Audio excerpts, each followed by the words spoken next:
warahmatullahi wabarakatuh. Perkenalkan, nama saya Khairunisa Fadila Putri Agustina dengan NIM V1323045. Di sini saya akan menjelaskan mengenai mata kuliah Bisnis Analitik dengan materi yang pertama yaitu Linear Regression. Nah, di sini sudah ada datanya, kita disuruh untuk melengkapi data yang kosong. Yang pertama, kita mengisikan coefficient of solve. Nah, sebelumnya kita memberikan warna terlebih dahulu di data yang kosong ya, agar mudah diingat. Kita berikan warna, kita beri tabel saja agar mudah.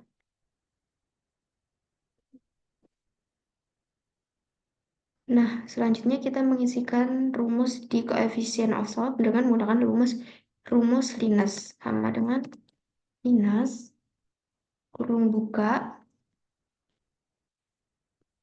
B2 sampai 21, titik koma, A2 sampai A21, titik koma, kita tuliskan true, titik 2, false, lalu kurung tutup enter. Nah, sudah muncul ya hasilnya 5,25. Selanjutnya kita membuat grafik dengan mengeblok durasi dan skor. Lalu kita insert, kita pilih grafik yang ini, lalu kita tambahkan garis trend. Kita tambahkan garis trend. Agar keluar rumusnya, kita checklist bagian tampilkan persamaan. Nah, sudah muncul rumusnya. Nah, di bagian coefficient of intercept ini menggunakan rumus yang ini, yang terakhir ini, yaitu 67,162. Nah, yang selanjutnya kita mengisikan data yang kosong di sini dengan menggunakan rumus sama dengan koefisien yang of solve ini kita kunci, lalu dikali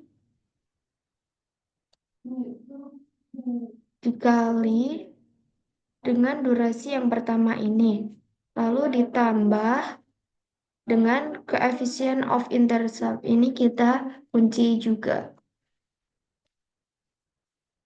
lalu enter. Nah, sudah keluar hasilnya, kita hilangkan desimalnya. Untuk yang tabel selanjutnya tinggal kita tarik. Nah, sudah keluar ini hasilnya sampai bawah. Nah, sekian dari materi linear regression. Terima kasih. Baik, di sini saya akan melanjutkan materi yang kedua, yaitu linear regression yang hipotesis test. Nah, di sini pertama kita menggunakan Excel terlebih dahulu. Kita masuk ke data, lalu ke data analyze.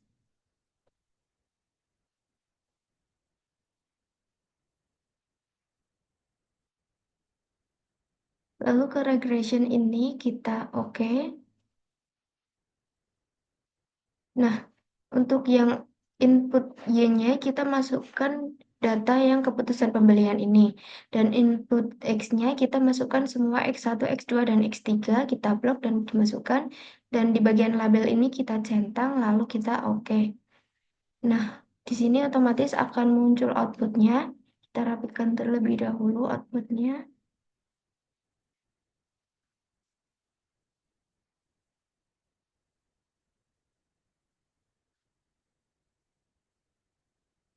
Nah, jika sudah rapi, di bagian R square, ini kita beri warna terlebih dahulu.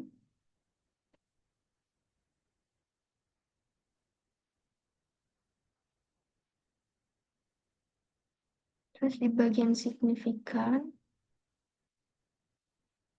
lalu di bagian koefisien yang X1 sampai X3, dan di p-value yang X1 sampai X3 juga. Nah, di sini saya akan menjelaskan mengenai R square-nya.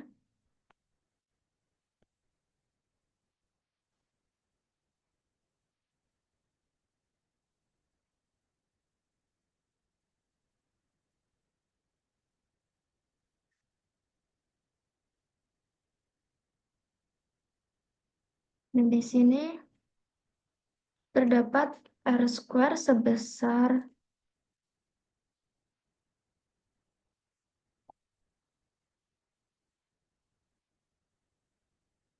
0,570 atau sebesar 57% variabel Y dipengaruhi oleh variabel X1, X2, dan X3, sedangkan sisanya yaitu 43% dipengaruhi oleh variabel lain di luar penelitian ini. Nah, kita kasih warna.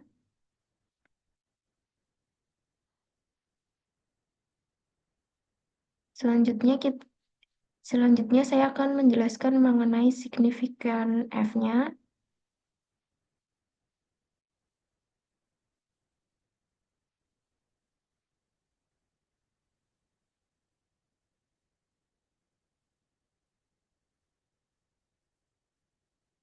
Di sini signifikan F-nya terdapat signifikan F sebesar 0,046, yang artinya lebih kecil dari 0,05. Maka ketiga variabel X tersebut memiliki pengaruh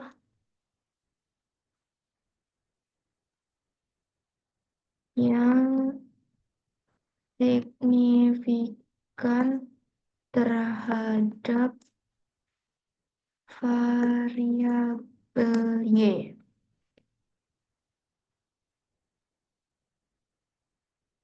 Ini kita rapikan terlebih dahulu, lalu kita beri warna. Nah, yang selanjutnya saya akan menjelaskan mengenai koefisien dan p-value.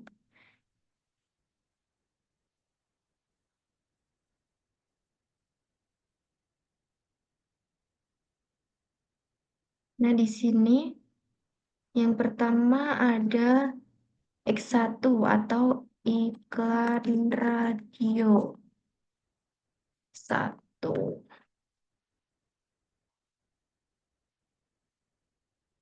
X1 ini memiliki koefisien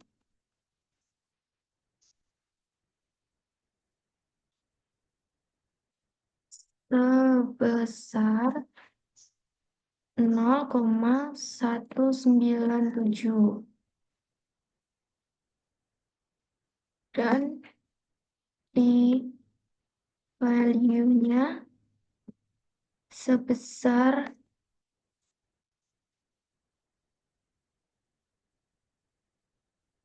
0,641,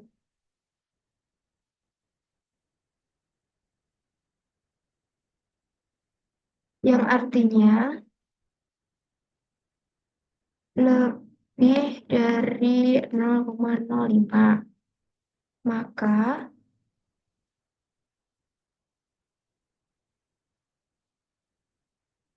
variabel X1 memiliki pengaruh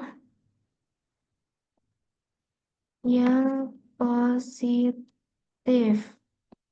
tetapi tidak signifikan.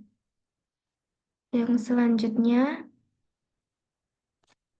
yang kedua yaitu ada digital marketing atau X2. Memiliki koefisien sebesar 26,87 dan pi-nya sebesar 0,07, yang artinya kurang dari 0,05. Maka variabel X2 memiliki pengaruh yang positif dan signifikan. Selanjutnya yang ketiga ada iklan koran atau X3 memiliki koefisien sebesar 1,599 dan p-value-nya sebesar 0,63, yang artinya lebih dari 0,05. Maka variabel X3 memiliki pengaruh yang positif tetapi tidak signifikan.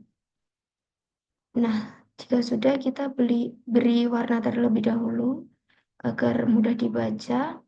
Di sini sudah ada output dan penjelasannya. Yang selanjutnya kita lanjutkan ke SPSS. Baik, di sini saya akan melanjutkan yang di SPSS-nya. Nah, tadi kita sudah mengopi data yang di Excel, kita paste di sini ya teman-teman. Nah, jika sudah kita masuk ke variable view. Nah, di sini kita harus mengganti beberapanya ya. Kita yang pertama mengganti namanya, yang pertama yaitu X1. Kita ganti X1, yang selanjutnya X2, lalu X3, dan yang terakhir Y. Dan desimalnya ini kita nolkan semua.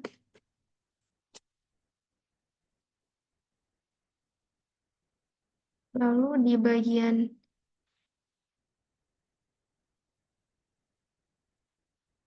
measure, kita ubah ke scale. Tapi yang diubah di scale hanya yang variabel X, yang Y tidak usah.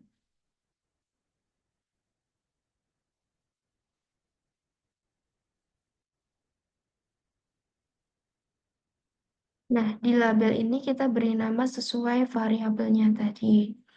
Yang pertama ada iklan radio.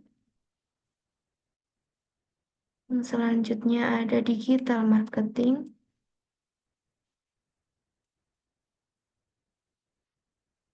Yang selanjutnya ada iklan koran. Dan yang terakhir ada keputusan pembelian.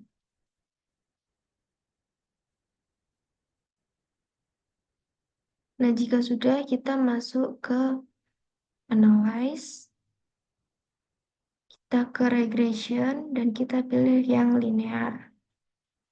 Nah, di sini kita memasukkan dependennya yaitu yang Y tadi, keputusan pembelian kita masukkan ke dependent. Dan sisanya kita masukkan ke independen. Kita drag satu-satu.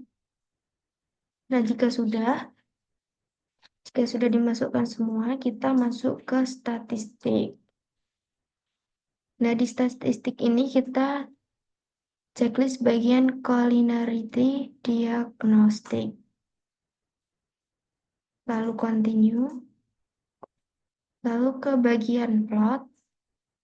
Nah, di bagian plot ini kita masukkan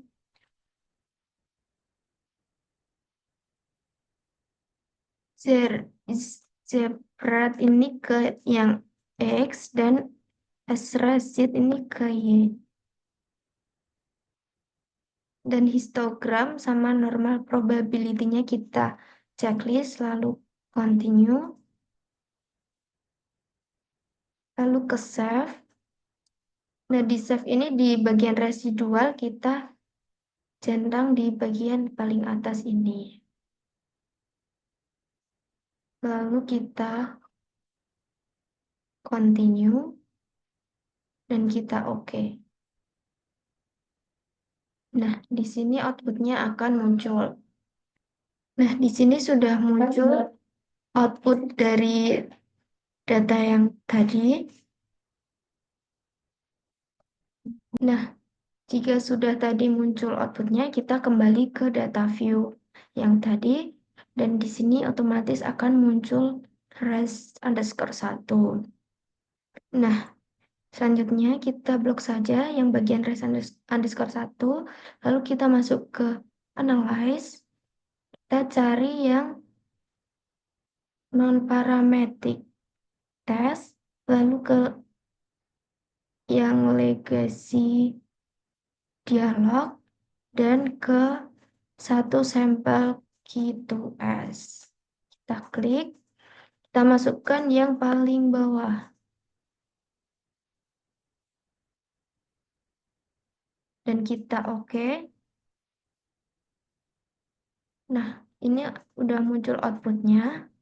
Di sini sudah muncul outputnya dan terdapat signifikan lebih dari 0,05.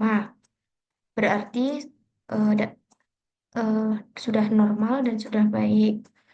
Selanjutnya di bagian koefisien yang ditoleransi dan VIV. Nah, di bagian toleransi menunjukkan lebih dari 0,1 dan VIV menunjukkan kurang dari 10. Artinya, variabel X1, X2, dan X3 tidak mempengaruhi variabel Y, tetapi variabel Y yang mempengaruhi variabel X1, X2, dan X3. Baik, yang selanjutnya saya akan melanjutkan materi mengenai data logistik regression binary. Nah, yang pertama kita harus copy datanya terlebih dahulu dari Excel ke SPSS. Kita copy terlebih dahulu. Terus sekarang loh. Nah, jika sudah kita copy data dari Excel, kita paste di SPSS. Nah, jika sudah, kita masuk ke variable view dan namanya kita ganti yang pertama age dan yang kedua subscribe.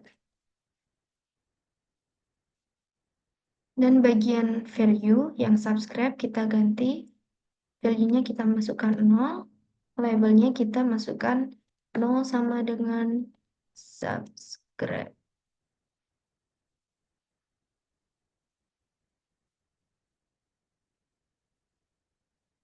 Add, lalu kita oke.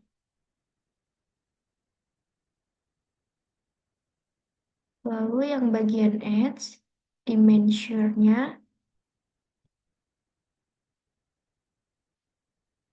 kita ganti scale, dan yang subscribe kita ganti nominal. Jika sudah, kita masuk ke analyze, lalu ke regression, lalu ke binary logistik. Yang dependent kita masukkan subscribe, dan yang sisanya kita masukkan yang di bawah. Lalu di save, kita centang di bagian predict value, kita centang semua.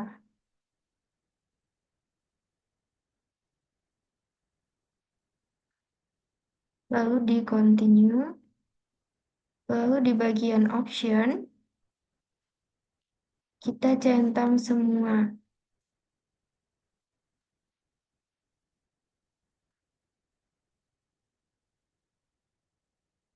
Lalu continue, dan oke. Nah, sudah muncul outputnya. Nah, di sini sudah muncul outputnya dari data yang sudah kita analisis tadi.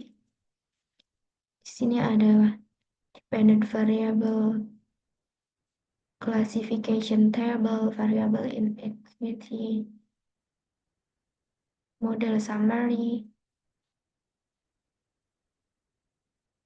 correlation metric, dan lain-lain. Nah, kita akan lanjutkan ke Word ya teman-teman. Nah, jika sudah tadi outputnya keluar, kita copy ke Word. Nah, yang pertama ini ada model summary. Nah, di model summary ini saya akan menjelaskan sedikit yaitu nilai dari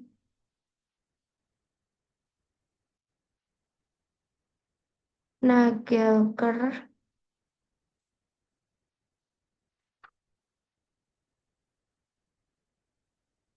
R-square menunjukkan angka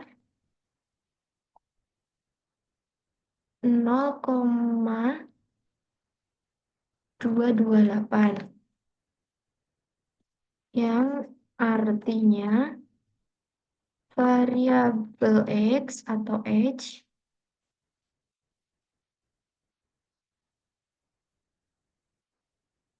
mempengaruhi variabel Y atau subscriber,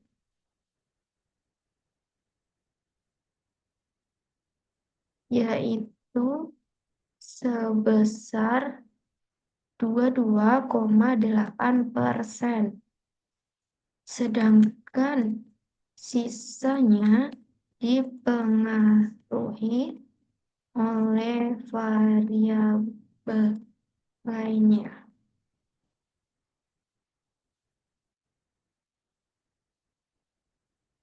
Yang selanjutnya ada Hosmer and Lemesholt test. Nah, di sini hasilnya yaitu H0, hipotesisnya data yang digunakan fit dengan metode. H1-nya sama dengan data yang digunakan tidak fit dengan metode. Nah, dari Hosmer and Lemesholt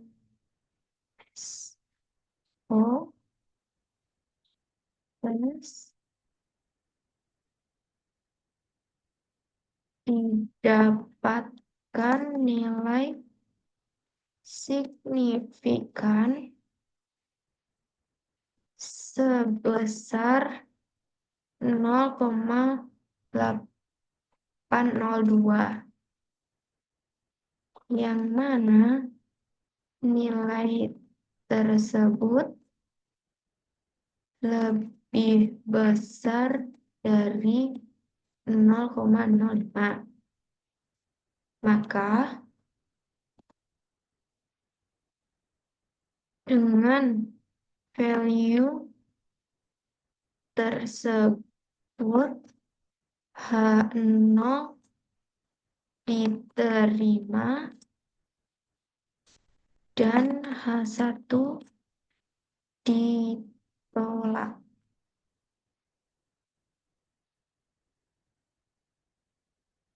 Jadi, data yang digunakan fit dengan metode. Yang selanjutnya ada classification table.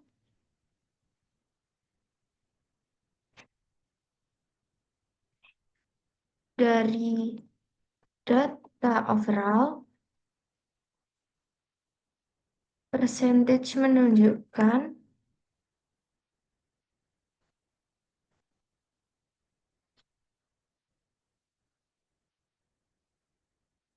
angka sebesar 78%. Artinya, model ini memiliki tingkat akurasi sebesar 78%. Yang selanjutnya ada variabel in the equation. Nah, di sini dapat dilihat variabel X atau H memiliki nilai koefisien sebesar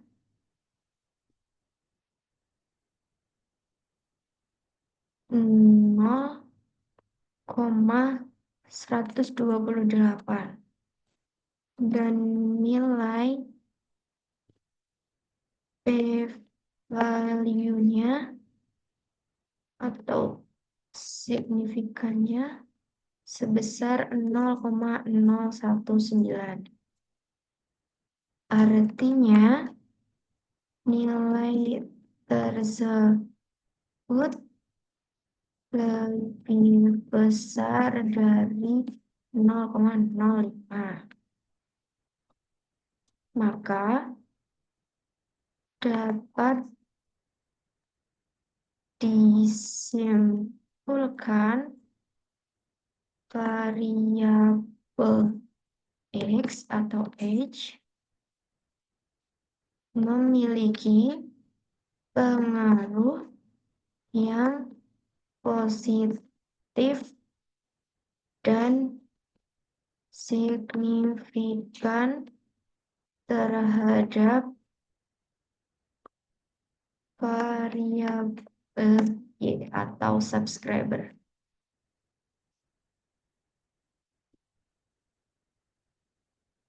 Nah, di sini sudah saya jelaskan mengenai beberapa dari model summary, Hosmer and Lami's-Fowl test, classification table, dan variable in the equation. Baik, di sini saya akan melanjutkan materi mengenai machine learning. Nah, yang pertama, di sini ada beberapa data mengenai IQ, gender, teliti, personality, pengalaman kerja, gelar, matematika, Puma, dan lain-lain, Alita Hair, dan lain-lain. Nah, di sini kita disuruh untuk melengkapi data yang kosong ini ya, di bagian performa, kita disuruh mencari performa. Nah, terus di bagian variable view, di sini sudah ada beberapa penjelasan mengenai IQ, gender, teliti, personality, dan lain-lain. Nah, di sini kita tidak mengubah apa-apa ya teman-teman. Di sini tuh ada 8 faktor yang mempengaruhi performa, seperti IQ, gender, dan lain-lain tersebut. Nah, langsung saja kita masuk ke analyze. Lalu di bagian neural network, multi-layer perception ini kita klik. Dan kita memasukkan variabel dependennya yaitu skor kinerja.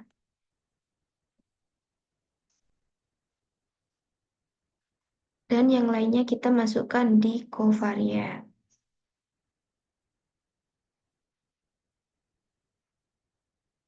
Nah, yang selanjutnya kita ke output. Nah, di output ini kita perlu mencentang atau checklist bagian independent variable important analysis. Ini kita centang. Lalu di bagian save, kita perlu centang di save predict value. Lalu jika sudah kita oke saja. Yang lainnya tidak usah diubah ya teman-teman.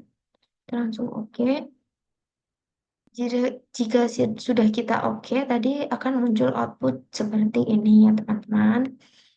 Ada di sini ada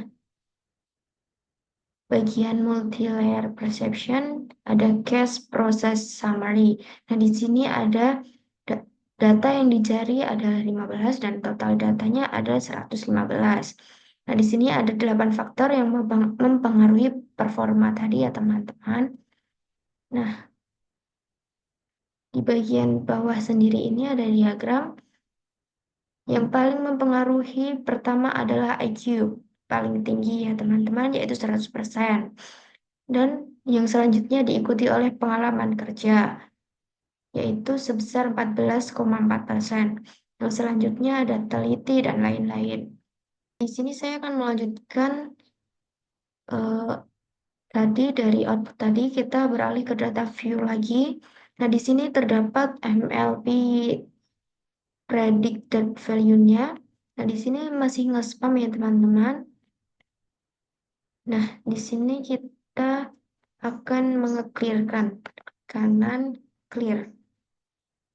Lalu jika sudah kita masuk ke analyze. Ke tadi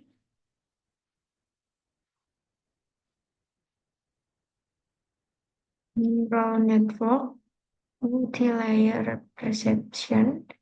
Nah, di bagian variabel di sini yang ini kita keluarkan semua terlebih dahulu. Nah, bagian dependennya biarkan saja sama. Nah, di bagian covariate kita hanya menambahkan IQ dan pengalaman kerja.